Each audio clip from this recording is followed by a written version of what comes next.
A group of parents in Kosciusko are furious after they say their teens were harassed by a police officer at the park.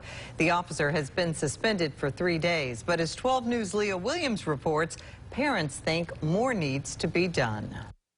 It was a packed house at tonight's Kosciusko Board of Aldermen meeting full of frustrated parents who say their teens were harassed by a police officer. There's always the African-American children getting ran off from places.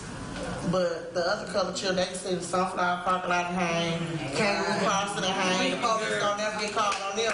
But our children always get police called on them. On Friday night around 9 p.m., police say they got a complaint about loud music at Jason Niles Park. When the officers arrived, they say they didn't hear any music. The officers stayed on the scene, watching the teens with their police lights and body cameras turned off. Anytime you have any interaction with the public, you are to turn that body cam on. You are to be respectful. You are not to cuss. No body cam footage. Why are they allowed to see the work? According to police, a comment that one of the teens made caused Officer Braxton Goza to lose his temper and yell at them before pointing the red dot from his taser at them. We were scared. We didn't know what to do. First thing we did was call our parents. Do y'all worry about going out with your friends now? Yes, a lot. It would have really made me mad if somebody would have done that to my child too. Here in Kosciusko, we support our officers 100% if they're in the right.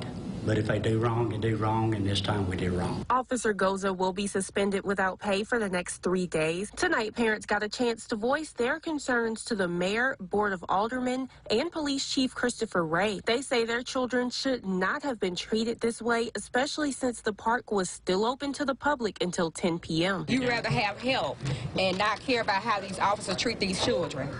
And my son has a defibrillator, so if your hand had accidentally slipped and hit my child, he wouldn't have been here. And yeah, that's a what if. But we have to think about the things that could have happened. Officer Braxton should be terminated. What he did to our kids was uncalled for. We also do not want to be retaliated against as citizens, and we do not want our children to be retaliated against because we decided to take a stand for their rights. Chief Ray did not address the parents at tonight's meeting, but the mayor apologized and said Officer Goza used poor judgment. The Board of Aldermen will meet again within the next week to decide if further disciplinary action will be taken on Officer Goza. In Kosciusko, Leah Williams, 12 News.